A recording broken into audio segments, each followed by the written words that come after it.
مساء الخير متابعين في كل مكان. معكم إيرين صفوت. احنا الآن مع الأستاذ عماد زوج السيدة عواطف ضحية الإهمال الطبي بداخل مستشفى شهيرة بمنطقة القاهرة، بعدما دخلت المستشفى لإجراء عملية تفتيت حصوة ورفع دعامة، وأدت إلى وفاتها بعد مرور شهرين. معانا زوج السيدة هيكشف لنا كواليس الواقعة والإهمال الطبي اللي حدث في زوجته والأوراق اللي بتثبت الواقعة. اتفضل حضرتك، عرفني بحضرتك الأول. أنا اسمي عماد موريس، والمدام بتاعتي اسمها عواطف شوقي. دخلنا عملنا عملية مرارة الأول، شيل مرارة في المستشفى. فلما لقيت المستشفى كويسة وهي اسمها عالي ولقيتها فيها استشاريين كويسة، فاضطريت أعمل فيها اللي هي تفتيت الحصوة ورفع الدعامة. أنا عامل أساسا الدعامة دي في مركز الحياة اللي في الهرم، وطلبوا مني بعد 3 شهور أو 4 شهور أقصاها قبل دخول المستشفى ان انا ارجع تاني بعد 3 شهور 4 شهور اشيل الحصوه وارفع الدعامه. فطبعا التكاليف هناك كانت غاليه طبعا، فقلت اعملها في مستشفى اللي انا كنت فيها، اللي انا عملت فيها اللي هي التدين اللي هي المراره. بعد كده اهو عملت على نفقه الدوله قرار على اساس اعملها هناك، تبقى المبلغ اللي انا هدفعه بسيط. ففعلا طلع القرار، بس اول قرار طلع ما كان غلط، فطبعا رجع القرار وصلح تاني من الاول. عقبال ما صلح خد وقت. المهم دخلت جبت القرار قبل شهر 12 ما يخلص السنه اللي فاتت. فحددوا لي ميعاد يوم 3/1 اجي علشان اعمل العمليه بتاعت المراره بتاعت رفع الحصوه والدعامه. فطبعا رحت، كانت يوم سبت هي. فدخلت طبعا المستشفى وقعدنا استنظرنا الدكتوره لغايه لما جت، وبعد كده دخلت اوضه العمليات ومعاها الورق والتحاليل كلها بتاعتها اللي هم طالبينها من الالف للياء.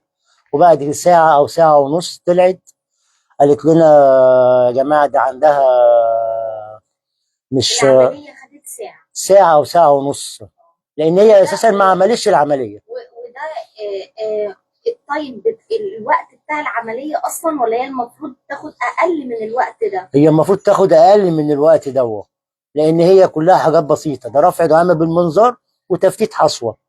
لكن اللي حصل إن هي شكت الاثنى عشر، وبعد ما سكت الاثنى عشر راحت مدبساها بدبابيس.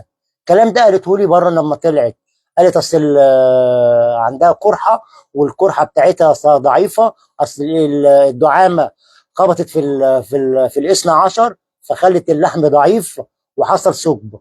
طب هو حصل ثقب دلوقتي لما دخلت العمليه؟ المهم الثقب ده معايا تقرير بالورق، معايا تقرير بالورق بيقول ان هي عملت ثقب في الاثنى عشر وما عملتش ولا تفتيت ولا رفع دعامه.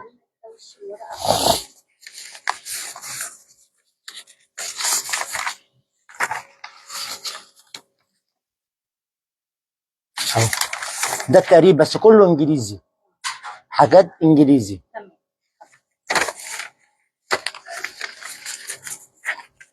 وبعد كده اهو قالت هتقعد معانا مدام عواطف 3 4 ايام لغايه لما نشوف حالتها هتستقر على ايه، وبعد كده ربنا يسهل.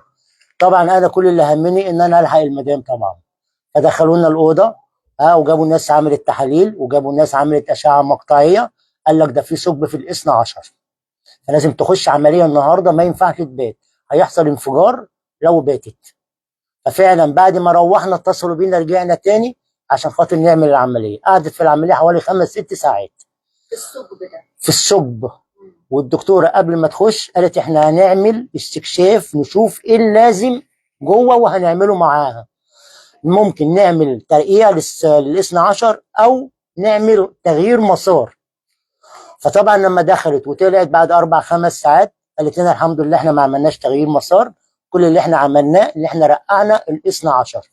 يعني طمنتني يا دكتوره. هي مشيت كويس بس حالتها مستقره، بس هتقعد معانا كام يوم عشان في شويه صديد كده في المعده مع الخراطيم هينزل. تمام يا دكتوره، قالت لي تمام يا دكتوره. وعملوا الاشعه تاني يوم على اساس برضو يطمنوا العمليه دنيتها ايه. بعد ما عملت الاشعه المقطعيه بالصبغه سالتها، قالت لي الحاله مستقره والدنيا حلوه والعمليه كويسه. بس انا ما عرفتش الغلط بتاع الدكتوره الا بعدين، بعد شهر عرفت وجبت التقرير، عرفت ان هي اساسا المقطعيه اللي عملتها كان في تسريب في الاثنى عشر، وما قالتليش ان في تسريب في الاثنى عشر. بعد العملية. ده بعد العمليه. هم عارفين، الدكاتره عارفين وكل حاجه، بس انا ما اعرفش. هم كل اللي قالوا لي ان العمليه نجحت وتمام وعملنا ترقيه وكام يوم كده الصديد اللي موجود عندها هينزل في الخراطيم، لان كانت مركبه حوالي 6 7 دنارق في الرعايه المركزه، كانت مركبه 7 6 دنارق. حتى لما نزلت المفروض ينزلونا مش اوضه، المفروض يدخلونا بديه رعايه عاديه او رعايه متوسطه، لكن للاسف نزلونا اوضه. طب الاوضه دي مين اللي هيباشرها؟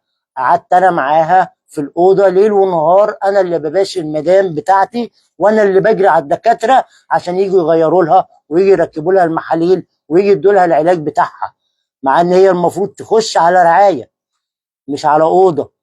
دخلت للمدير كلمته، نائب المدير، قلت له في 1 2 3 والحاله مش مستقره، وهي دلوقتي المفروض تخش رعايه مركزه مش اوضه، على اساس ان الحاله بتاعتها تدهورت. فراح مجمع استشاريين، استشاري مثلا رعايه مركزه، استشاري بطنه، استشاري جهاز هضمي، استشاري جراحه، جمع كذا استشاري وكلهم اجمعوا ان لازم تخش رعايه مركزه. دي تاني مره. الاولانيه دخلت قعدت 12 يوم ونزلت اوضه بدل ما يدخلوها رعايه. والكلام ده على اساس ان هم بيوفروا، لان الغلطه غلطه المستشفى. ولما قعدت مع الدكتور قلت له انا عايز الدكتوره تيجي تباشر الحاله بتاعتها، لان الحاله دي هي الغلط بتاعها. والتكاليف انا مش قد التكاليف، التكاليف فوق طاقتي.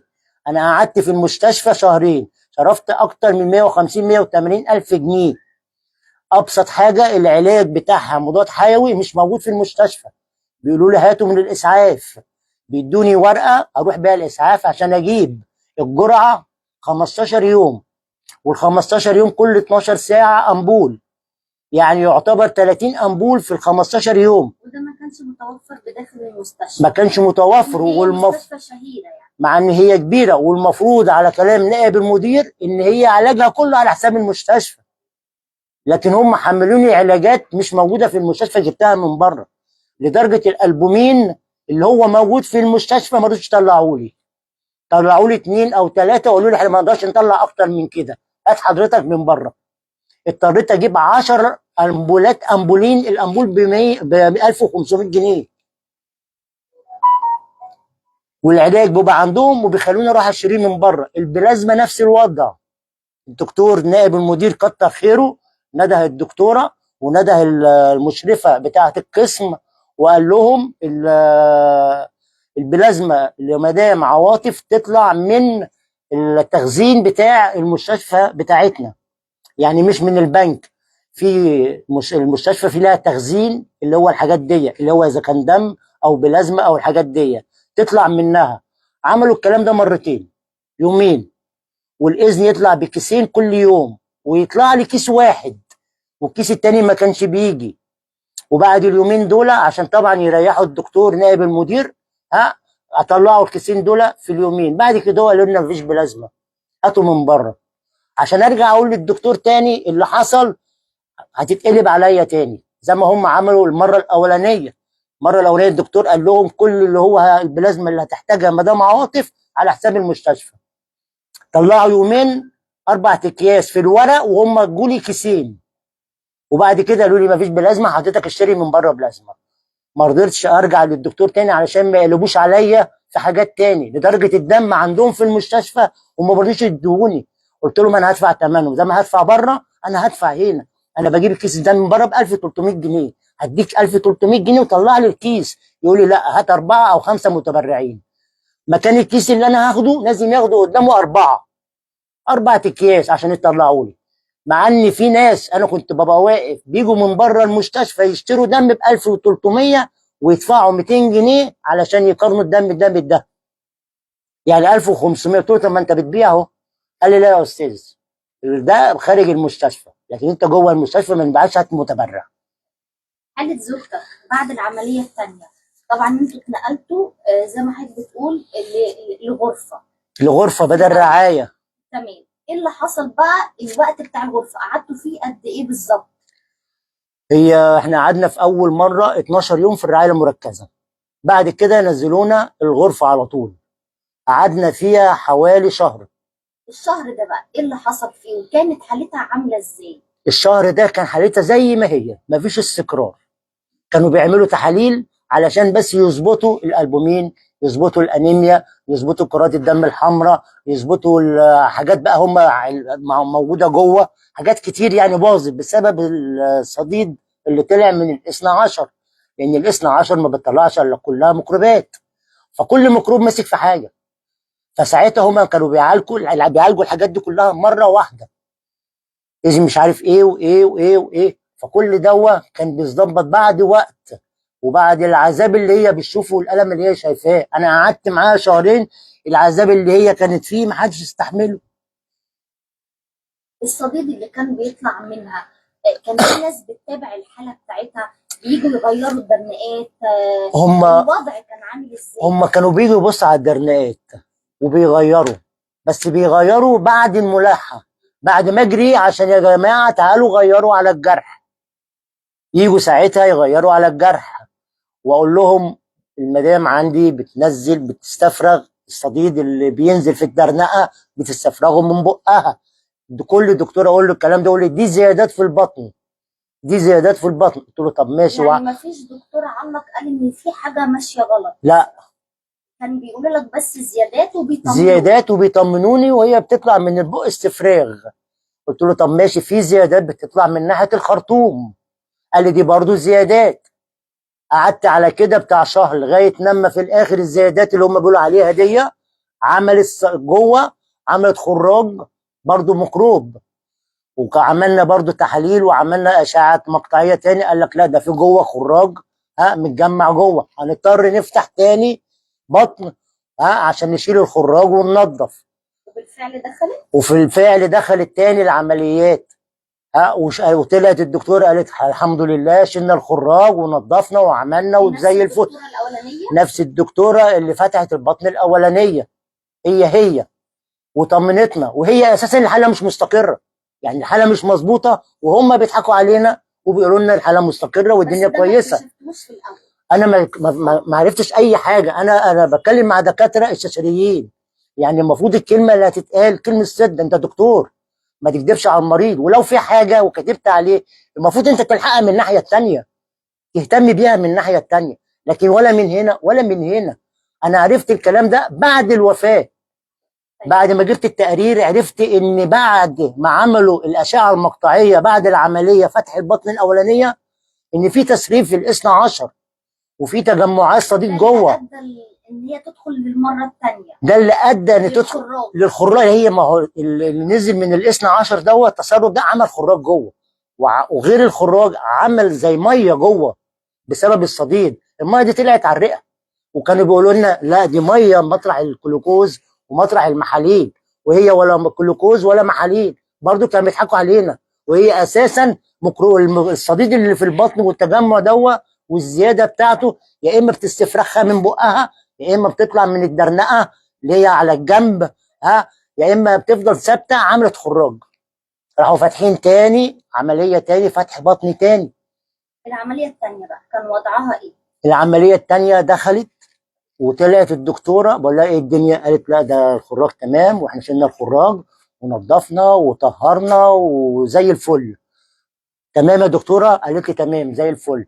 وهو اساسا مش تمام، برضه بتضحك عليا، لان انا جبت تقرير بعد كده ان هي برضه هي نفس الوضع، في برضه نزول برضه في الاثنى عشر برضه صديد وفي تجمعات تاني. يعني بعد العمليه دي راحت للاوضه ولا راحت عنايه؟ لا راحت للاوضه. تمام. وانا ساعتها زعقت وعملته الليله يا جماعه دي طالعه من عمليه فتح بطن، المره الاولانيه انتوا دخلتوها رعايه مركزه، الاول دخلتوها انعاش وبعد كده دخلتوها رعايه مركزه، ازاي انتوا طلعوها من نفس العمليه واصعب من الاولانيه ودخلت اوضه. طب مين اللي هيباشرها؟ انا قاعد معاها ليل ونهار. قعدت قد ايه في العمليه الثانيه في الاوضه بقى؟ بكمل العمليه الثانيه في الاوضه اه حوالي برضه شهر. قعدت برضه شهر في الموضوع دوت. برضه والحاله بقى عماله تسوق، برضه نفس القصه، نفس الدرنقات ونفس الصديد وكل حاجه، بس العمليه تدهورت بقى معاها. في تاني مره فتح بطن العمليه ابتدت تتدهور. ابتديت انا اجري بقى، اروح للمدير واروح اتكلم مع ده واتكلم مع ده. حصل تدهور بدات تحس بيه ازاي او يبان ازاي على الحاله؟ اول حاجه النفس بتاعها، مش قادره تاخد نفسها، لدرجه انا كنت لا مؤاخذه بقعد كده اقعد اهولها وافتح لها الشباك وافتح لها الباب عشان تاخد نفسها. ليه؟ لان في ميه اساسا زي ما هم بيقولوا ميه طالعه على الرئه، وهي مش ميه طالعه على الرئه، ده صديد طالع على الرئه. التجمعات دي اللي في البطن طالعه على الرئه، بس كانت واحده واحده، يعني كانت بتاخد نفسها بالراحه بس مش قوي، لغايه لما عالي عليها بعد كده مش قادره تاخد نفسها. بعد كده رحت للمدير قلت له في كذا كذا والمدام بتموت جوه، تعالى حضرتك بص عليها. جه المدير بص عليها وجاب الششاري الرعايه المركزه وجاب الششاري اللي هو الجراحه وجاب الششاري اللي هو الجهاز الهضمي وجاب الششاري كذا استشاري جابهم على اساس يشوف الحاله دي وضعها ايه بالظبط. في الاخر كله اجمع ان الحاله مش مستقره ولازم تطلع رعايه مركزه حالا. طلعت الرعايه المركزه، بس كان قبلها كانت في خبطه، طبعا خبطها من على السرير، اتخبطت لان هي طبعا ما فيش اي توازن طبعا، وكانوا كل اللي هم عايزينه اللي احنا عايزين يمشينا من الاوضه وخلاص. بعد تاني عمليه بدأوا يحسوا بقلق وعايزينكم. انت ممكن تعمل الحاجات دي في البيت على فكره، يعني الترنقه دي هي هتتفضى، انت هتاخدها هترميها وتحط واحده غيرها وخلاص. طب ازاي يا جماعه انا هطلع بحاجات زي دي؟ ده صديد. طب افرض حصل حاجه انا هعمل ايه؟ طب انتوا كل يوم بتاخدوا تحاليل دم عشان تشوفوا ده ايه الدنيا بتاعته، والالبومين الدنيا بتاعته، والانيميا الدنيا بتاعته. طب انا هعمل الحاجات دي؟ لا، انت ممكن تجيب لها اي حد يقعد جنبيها، تجيب لها حد. انا مش طالع من المستشفى يا جماعه الا لما المدام بتاعتي تخف والخراطيم بتاعتها تتشال، عشان اللي انتوا بتعملوه ده مش هيحصل. انا قاعد في المستشفى لغايه لما نشوف الدنيا فيها ايه، عشان دي غلطه اساسا منكم. راحوا مدين قرار ان تطلع العنايه المركزه فوق. طلعت العنايه المركزه فوق، بعد يومين قال لك ده في تجمع تاني صديد تاني يعتبر تالت. راحوا مركبينها خرطوم من الظهر هنا اهو عشان برضه يشدوا ايه الصديد، لان مش هينفع يفتحوا تالت مره، خلاص اللحم مش هينفع يتفتح تاني، خلاص مش هيتلحم اللحم بتاعها مش هيتلحم تاني. بعد كده اهو قالوا لنا ايه، طب خلاص ماشي، احنا دلوقتي هنطلع الرعايه المركزه خلاص، وهتقعد ومش عارف ايه وبتاع وهنشوف الدنيا، خليكم بقى انتوا بره. طبعا احنا مش عارفين اي حاجه ولا عارفين هم اساسا بيعملوا معايا ايه. طلبوا مننا حاجه اسمها تقريبا عشان الميه، تقريبا رحنا اشتريناها ب 3000 جنيه علشان يشدوا بيها الميه من الجنب، وهي الميه دي مش ميه اللي بتنزل، ده صديد، لان كان نازل لونه اصفر، بس كانوا بيضحكوا علينا ويقولوا لنا دي ميه بتاعت الجسم هي اللي عامله كل دوت، وهو اللي نافخ الجسم ده كل ده الصديد اللي هو طلع على بطنها. كانت منفوخه من ايه؟ كانت مليانه صديد. الصديد بقى يطلع على صدرها واحده واحده واحده، لدرجه بعد كده بعد ما طلعت الرعايه بيومين راحت في غيبوبه لغايه لما توفت. بعد يومين في الرعايه راحت في غيبوبه. بعد قد ايه في الغيبوبه؟ لغايه اسبوع لغايه لما توفت. طب الدكتوره بقى اللي هي عملت لها المرتين دول كانت بتقول لك ايه لما بتدخل لها العنايه مثلا او الحاجات دي؟ لو دخلت العنايه المركزه وانا موجود بتبص على الدنارق، لا تمام، لا مش عارف ايه، الدنيا حلوه، اطمن، مش عارف ايه الكلام دوت. ادي اللي بيتقال لي. اي دكتور بيكلمني بالطريقه دي، لا اطمن الحاله كويسه والحاله مستقره، بس انا شايف الحاله مش مستقره.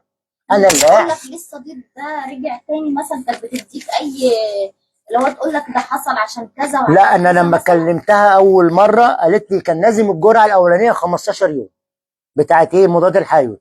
قلت لها هو انا اللي هقول 15 يوم ولا 10 ايام يا دكتوره؟ حضرتك اللي هتقولي. انا بعد ما جبت الحاجه لمده 10 ايام سالت قلت يا جماعه نكمل تاني واجيب تاني؟ قالوا لي لا، احنا هناخد عينه عشان نعمل مزرعه ونشوف الدنيا فيها ايه. بعد كده قالوا لي ايه؟ لا ده انت هتكمل جرعه تاني 15 يوم. انا كملت حوالي 3 4 مرات جرعات 15 يوم، وال 15 يوم انا باخد فيهم 30 امبول مضاد حيوي، كل 12 ساعه امبول ب 850 جنيه. انا صارف اكتر من 150 180 جنيه خارجي، غير اللي انا دافع في المستشفى حوالي 50 60 الف جنيه. والصديق الاخير اللي هو جالها برضه ودخلت بسببه العنايه، الدكتوره قالت لك ده سببه ايه الاخير ده؟ لا ولا ما مفيش ادتكش حد بيقول حاجه، تبريرات؟ مفيش حد بيقول حاجه. كل ما اسال حد مفيش حد بيقول لي حاجه، كل اللي يقول لي طمني بس. لا ده كويس، لا العمليه تمام، احنا عملنا اشعه مقطعيه تمام. وهو اساسا كل ده كذب. بعد كده بعد ما جبت الورق وجبت التقرير بتاع العمليات بعد الوفاه، جبت التقرير بالطريقه بتاعتي انا، طلع فيها كل اللي اتقال لي ده غلط. اول عمليه طلع فيها الثقب موجوده معايا، تاني عمليه ممكن نعرضه كده وحضرتك بتقوله، ورينا كده وشه. بس هو كله انجلش، يعني كله انجلش. تمام.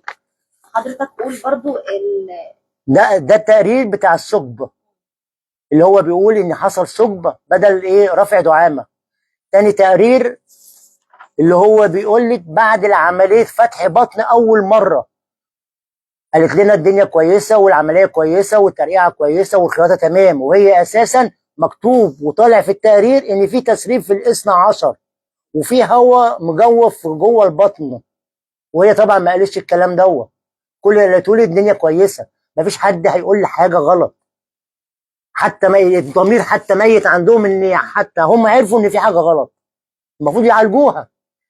انا ما اعرفش بس هم المفروض يعالجوها، لكن ولا ده ولا ده.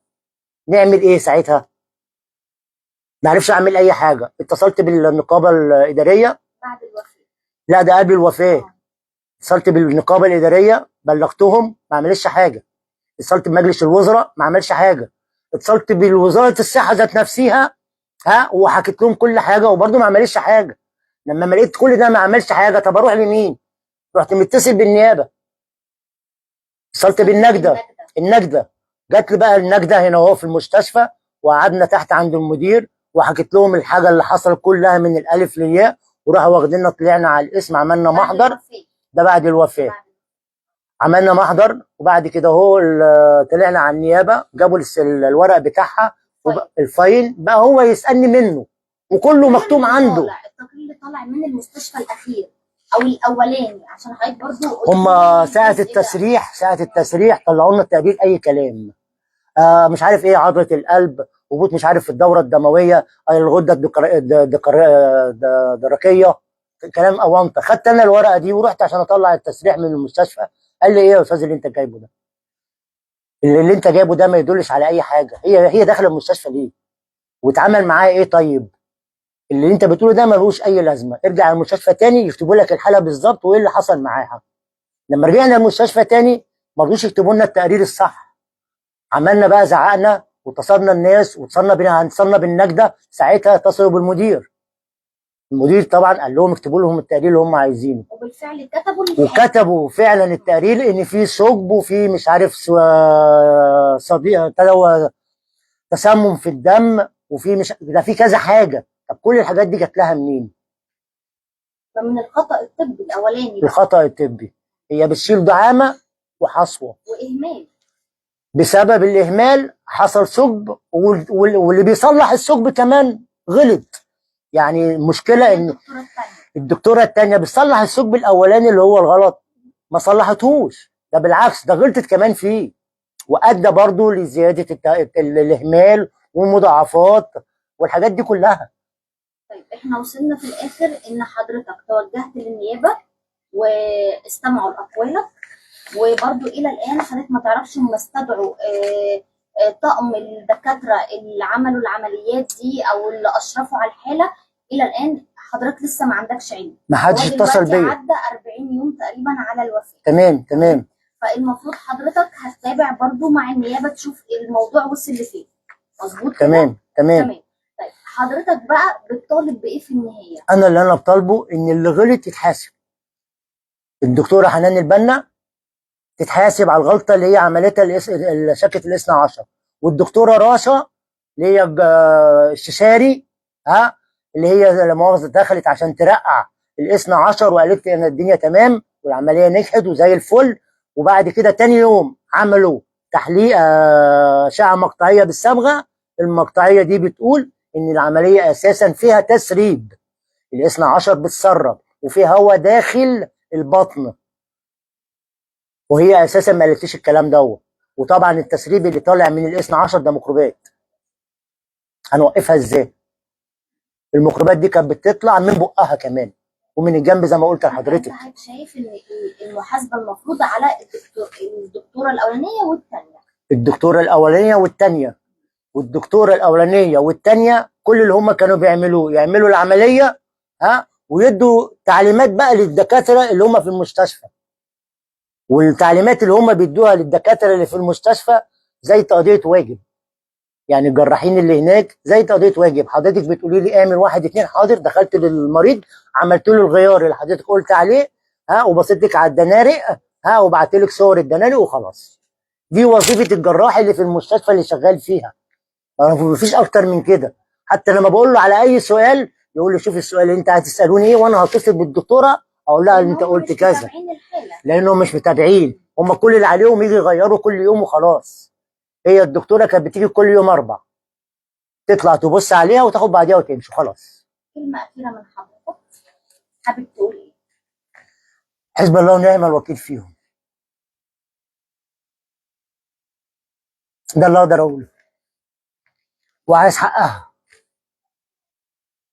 حضرتك وهنتابع مع حضرتك كل تفاصيل القضيه. اهم حاجه حقها يطلع، دي اهم حاجه. الدكتوره الاولانيه والثانيه لان هم السبب في وفاتها. واي ورق هم عايزينه انا معايا الورق، وعندي استعداد اقعد قدام اي حد واتكلم بنفس الطريقه اللي انا بتكلم بيها بقلب، لان انا صاحب حق.